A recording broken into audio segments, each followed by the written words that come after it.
Hoy se las vamos a dar. Buenas tardes, amigos, amigas, bienvenidos a su programa Adicciones, aquí en Tu Diputado TV, en las calles de Linares, número 74, Colonia Roma Sur. Bien, como todos los lunes nos acompaña el psicólogo Ramón Vilar. ¿Cómo estás, Ramón? Hola, Jesús. Buenas tardes, ya no Buenas te voy a decir noches. José Vilar como la otra vez. Ah, sí, buenas noches con el cambio de horario, ¿verdad? Ahora ya son buenas noches, así es. Bien, Ramón, pues vamos a darle continuidad al tema que estábamos abordando la sesión pasada, que era precisamente el aspecto espiritual dentro de la recuperación de las personas con adicciones. Habíamos dicho que ya se había los grupos que se empezaron a formar en Estados Unidos y después en México, le dieron una cierta preponderancia al aspecto espiritual. Y yo quisiera preguntarte tú como psicólogo, como científico, ¿qué opinión tienes de eso? O sea, ¿tú crees que el aspecto espiritual, la creencia de las personas que tienen un problema de adicción puede ayudarles a su recuperación? Sí, hola, buenas noches. Ya te había dicho buenas noches. Así es. Yo siento que las adicciones en general y el alcoholismo sobre todo son primero una de los trastornos más humanos que existen, que tienen más componentes de lo que es el ser humano, ¿sí? Y en ello todas las crisis existenciales que hay. Si vemos desde los fundadores, los padres de los fundadores de la Iglesia, los padres de la Iglesia, si vemos a San Agustín, pues San Agustín yo creo que era bastante alcohólico, si vemos antes de su conversión, y que al haber una conversión en él genera un cambio total, y bueno, su santidad. Curiosamente su santidad inclusive viene con otro componente que es muy importante, que es el social. San Agustín quiso crear la ciudad de Dios, o sea, una forma de llevarse humanamente diferente. Y así podemos ver que hay muchos adictos, muchos alcohólicos conversos, ¿sí? Por otro lado, podemos, Jelinek, el doctor Jelinek, un suizo, de los 40 del siglo pasado, que hizo un gran estudio sobre el alcoholismo, habla dentro de él hizo una tabla no muy científica, pero en su momento muy novedosa, sobre la progresividad del alcoholismo, de cómo se empezaba y cómo terminaba, y las etapas finales, digamos, del alcoholismo. Habla de principios espirituales.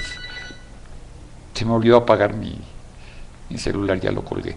De principios espirituales fundamentales, de pretensiones espirituales.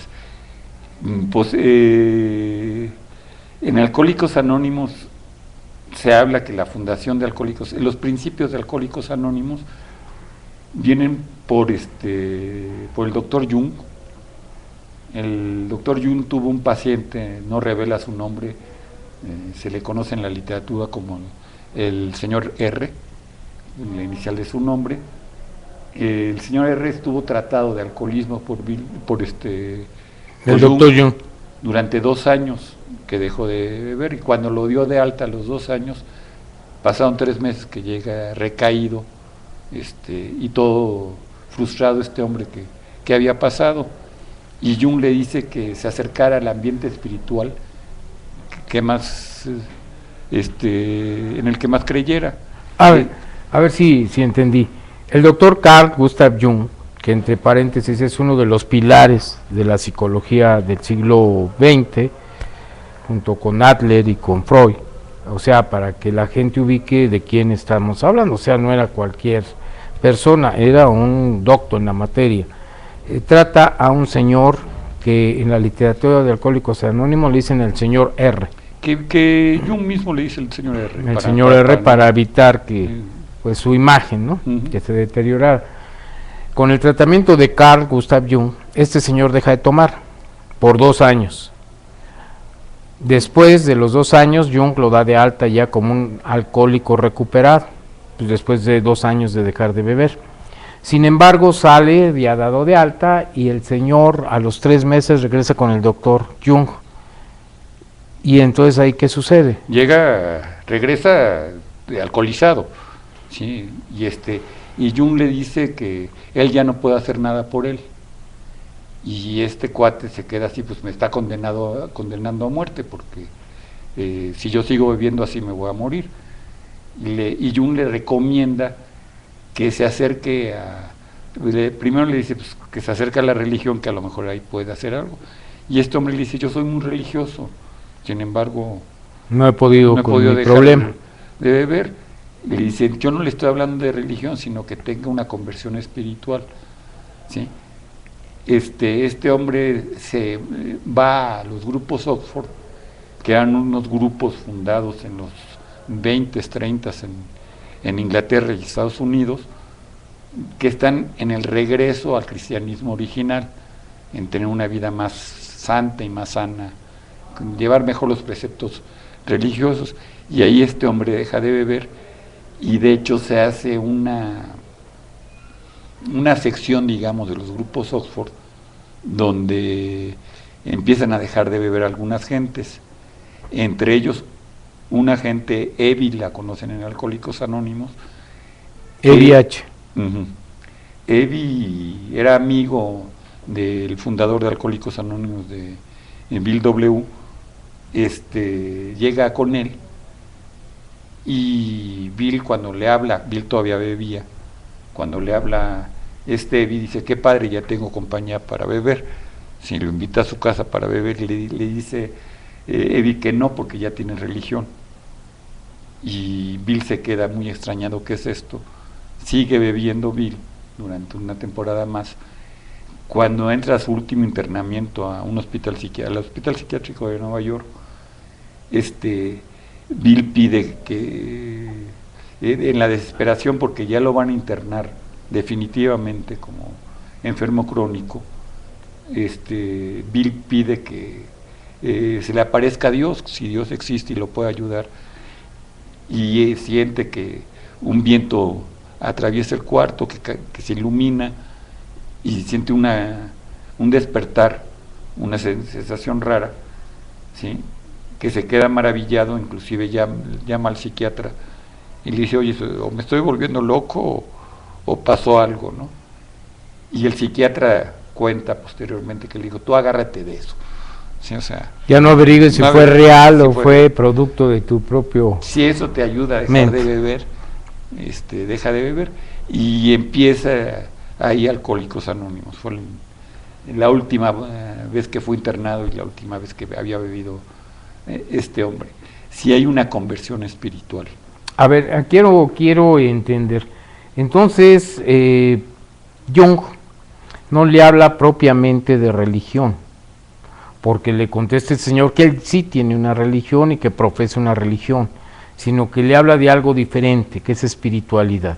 Ahora quisiera que nos aclararas qué se entiende por religión y qué por espiritualidad, o cuál es la diferencia. Generalmente entendemos por religión y religarse, estar ligado a una creencia, y esto significa estar dentro de una institución o seguir una institución eclesiástica, ¿sí?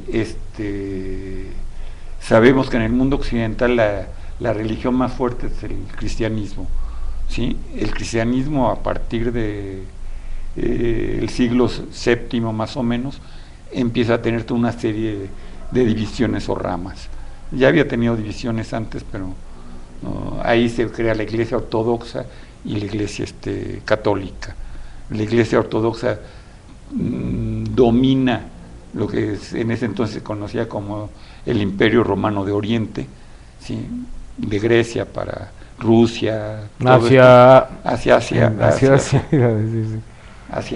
el continente asiático, para no ser. Y la Iglesia del Imperio de Occidente, que es Roma. Por eso el catolicismo es decimos que somos, o los católicos son católicos romanos, apostólico y romano, porque creen los apóstoles y creen en Roma. A partir de esto empieza en la misma Iglesia Católica a haber una serie de divisiones, Lutero, etcétera, etcétera. Todas estas son iglesias y tienen un cuerpo doctrinal en el que se cree y tienen una jerarquía dentro de ella. O sea que hay una serie de principios rectores dentro de la cúpula religiosa. Y una jerarquía perfectamente determinada. Eso sería la religión. Ahora, ¿qué se entiende por espiritualidad? A ver, dentro de la misma religión, y yo me metí un poco en este análisis histórico, porque me gusta la historia más que por otra cosa, dentro de esta división en el siglo XVI, XVII, cuando empieza a haber un cisma en la Iglesia Católica, que es cuando empieza la Reforma y la Contrarreforma, cuando viene la división de que por guerras intestinas en Italia, los papas salen de Italia y se ponen en Aviñón. Ajá. Todo esto que no me voy a meter a la historia completamente, pero se crea sectas católicas como los anabaptistas. Los anabaptistas decían que no tenían la necesidad de seguir la jerarquía, que podían tener una relación directa con Dios para vivir realmente sin necesidad del pontífice, del puente. Del puente que va desde el sacerdote hasta el Papa. Hasta el Papa. Aquí estamos hablando de espiritualidad completamente. Es mi relación con Dios, mi relación con el cosmos, ¿sí? Y está hablando de principios existenciales de vida. Es decir, cuando hablamos de espiritualidad, estamos hablando de existencia humana. No puede haber espiritualidad si no hay un ser humano que la practique. O sea que el ser humano es el único ser, vamos a decir, la única entidad que puede tener un sentimiento espiritual. No hay otro ser sobre la tierra que tenga un sentimiento espiritual. No se lo he preguntado a los perros, sí, no me lo han platicado los perros, pero entre los que conocemos, los que hablamos, sí solo el ser humano. Solo el ser humano. Ahora bien, retomando el tema, estamos hablando de un científico de la calidad de Carl Gustav Jung, que hace toda una teoría que es la teoría psicoanalítica, y no es el psicoanálisis freudiano, sino es la teoría psicoanalítica. ¿Sí estoy bien? Algo así como que no me suena. A ver, el creador del psicoanálisis es Freud. Es Freud. La psicología analítica es Jung. A ver, pero vamos a ver cómo fue esto también históricamente. El buen Sigmund Freud, que era médico, se da cuenta que mucho del funcionamiento, discusión que venía desde Descartes, de por qué pensamos, pienso y luego existo, pero desde entonces venía, trata de encontrar una explicación científica a esto, y se da cuenta que en el ser humano existe algo que es el inconsciente, que una parte inconsciente de nosotros nos hace actuar, ¿sí? Y él quiere llegar a poder hablar, digamos, a poder analizar, a poder saber qué pasa en el inconsciente. Empieza a crear métodos hipnóticos que ya estaban creados desde Charcot en Francia, así es. En el siglo XIX, y ve que la hipnosis no le da resultados para llegar al inconsciente, ¿sí? Y entonces empieza a haber una forma de análisis para llegar a él, basada en una serie de premisas, ¿sí? La primera premisa es que el hombre se funciona a través de dos impulsos, el impulso de muerte y el impulso de vida. Y el impulso de vida es un impulso de la libido, que es un impulso sexual fundamentalmente, y que el inconsciente está metido en estos dos impulsos, en la represión de estos impulsos sexuales, ¿sí? O en la sublimación de ellos, ¿sí? Y que inclusive el bebé cuando nace se amamanta porque tiene un impulso sexual, siente placer al hacerlo, que desde ahí está este impulso. Freud era de origen judío y el psicoanálisis empezó a pegar mucho entre la comunidad judía, pero no salía de esa comunidad. El primer médico que se interesa por el método psicoanalítico no judío, ¿sí? es Jung, ¿sí? Adler también era judío, Arthur Adler. que son de los iniciadores de este tipo de pensamiento. Freud y Jung en un tiempo empiezan a desarrollar el método psicoanalítico que estaba en pañales en ese momento. Pero sin embargo tienen muchas diferencias o varias diferencias. La fundamental, o sea, hubo diferencias desde personalidad, chismes de los cuales no voy a hablar ahorita, pero Jung empieza a plantear que no solo es este inconsciente, el inconsciente no solo es manejado por la libido, empieza a crear un modelo más amplio, ¿sí? En el que primero empieza hablando del inconsciente colectivo, término acuñado ahorita, actualmente reconocido, que es mi inconsciente está conectado con la colectividad, ¿sí? Y entonces recibo señales, digamos, de y al mismo tiempo empieza a hablar de una necesidad espiritual primigenia en el ser humano, ¿sí? Yo lo defino personalmente como la angustia existencial, la angustia primigenia existencial, es decir, esto de nacer de repente hoy en día en este mundo, pues, de dónde vengo y a dónde voy, ¿no? O sea, ¿qué hago aquí? ¿Qué hago aquí? ¿Y por qué estoy aquí? Todo esto crea una angustia muy grande, ¿sí? Que no tiene nada que ver con la libido, ¿sí? Y esto crea un campo inconsciente muy fuerte, ¿sí? Esta es la primera diferencia que hay, y el rompimiento entre Freud y Jung, ¿sí? El que él sí cree en que hay una conexión y empieza a hacer todo un estudio de las religiones, ¿sí? Y no solo de las religiones, sino de la conexión inclusive con cuestiones esotéricas. Con Jung se empieza a hacer de moda, digamos, el estudio de religiones orientales, porque Jung en una serie de religiones orientales encuentra una mayor conectividad con la espiritualidad, ¿sí? Y llega a cuestiones, no las desarrolla totalmente, que es la creencia de otro yo diferente del yo occidental y del yo freudiano. No estoy citando a Jung, estoy citándome a mí mismo, sí, porque no hay que meter claro. En otras cosas. Yo creo que en mi peculiar forma de ver el mundo, el yo freudiano es un yo como que ya me viene impuesto por nacer nada más, ¿sí?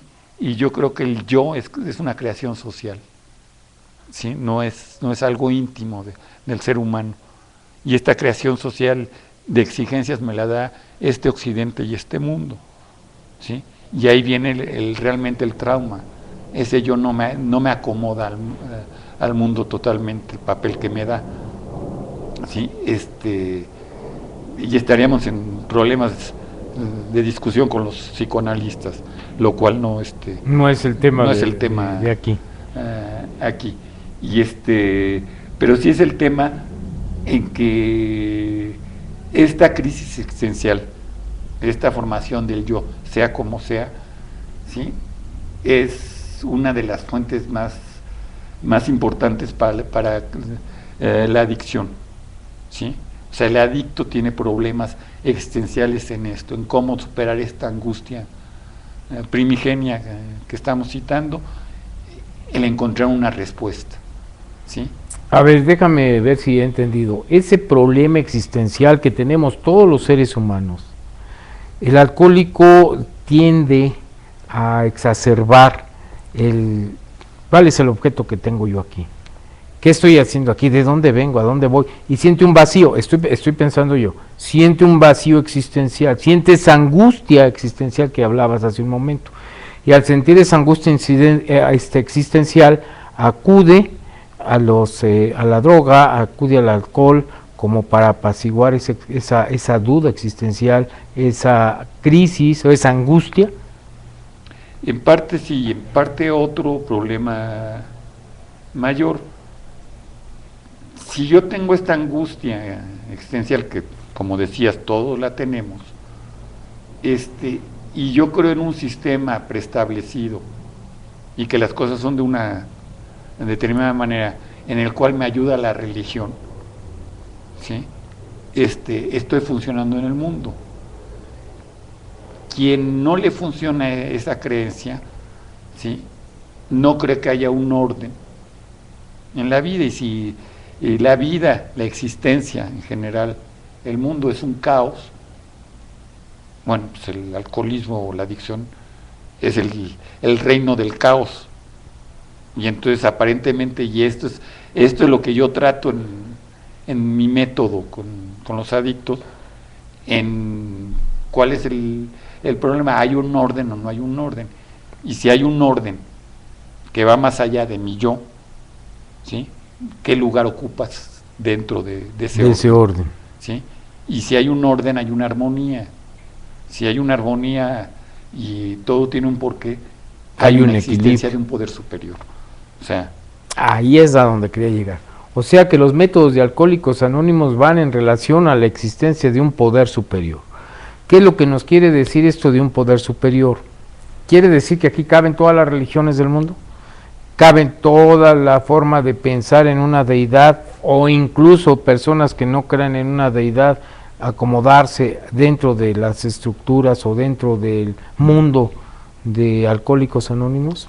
En Alcohólicos Anónimos, en el libro de Alcohólicos Anónimos llega a la mayoría de edad, relata Bill W. un pasaje de cuando el programa de AA, los 12 pasos, fueron llevados a monjes budistas tibetanos, al Dalai Lama de aquel entonces, ¿sí? Y Bill preguntó, y bueno, ¿qué le pareció el programa a estos cuates, no? Y estos monjes dijeron, hay demasiado Dios en ese programa, hablan demasiado de Dios en ese programa, no entendemos por qué. ¿Por qué? Porque la conformación esta oriental en la que Jung le interesaba tanto, hay un orden preciso de todas las cosas, sin la necesidad de Dios. Es decir, encontramos en ellos una religión atea, ¿sí?, porque no hay un Dios, o todos somos Dios, o somos parte de Dios, ¿sí? Es la visión oriental de esto. Puede haber espiritualidad sin ese poder superior. El poder superior llega a ser el orden, ¿sí? Después de la Segunda Guerra Mundial, el doctor Víctor Frank crea la logoterapia, ¿sí?, que es que la vida tenga un sentido. Judío también, dentro de los campos de concentración, se dio cuenta que los que lograban sobrevivir al campo de concentración, a las condiciones más inhumanas o infrahumanas que podía haber, era a través de darle un sentido a la vida, ¿sí? Una de las obras fundamentales de Jung es el hombre y su sentido. ¿De Víctor qué? Frank. ¿Sí? El hombre en busca de sentido. Sí, creo que lo leí.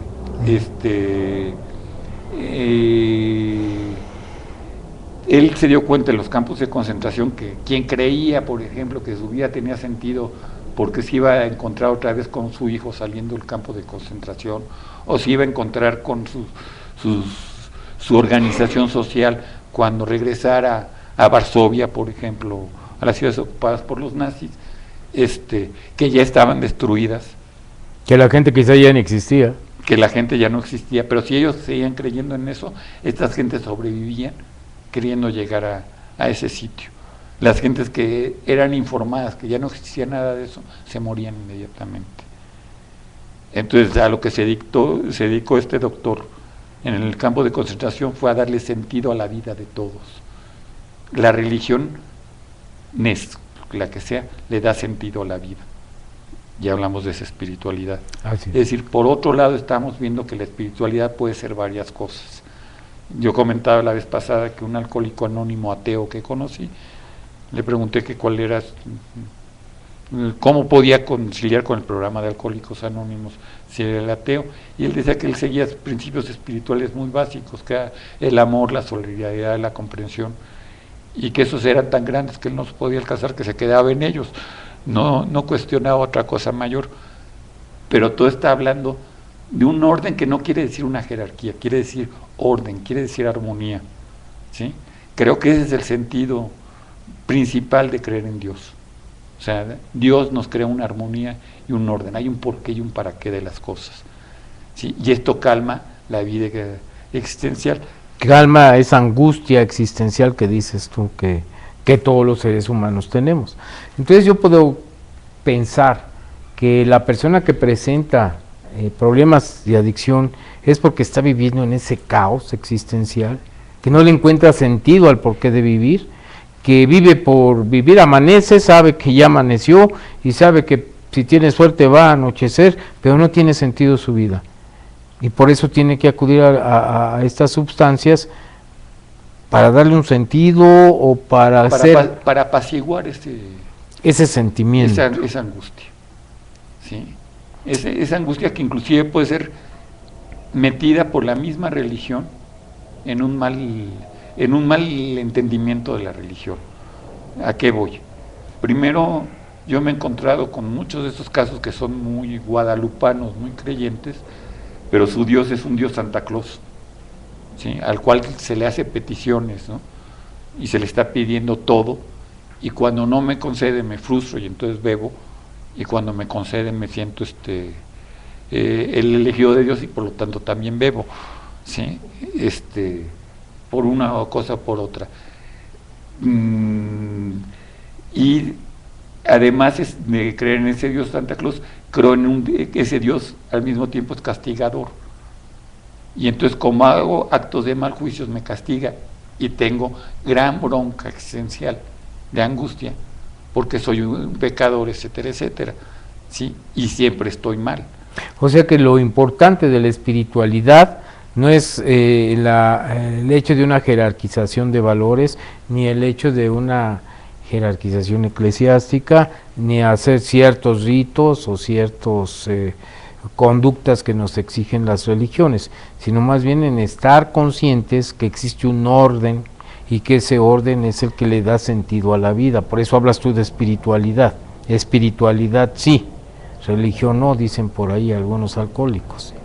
Si te fijas en los grupos tradicionales de Alcohólicos Anónimos que funcionan, y en las mismas tradiciones de ellos hablan de estos anarquistas irredentos, hay un pleito casado con la autoridad, ¿sí? Y en los grupos, por lo menos creen los militantes de ellos en que no hay autoridad, ¿sí?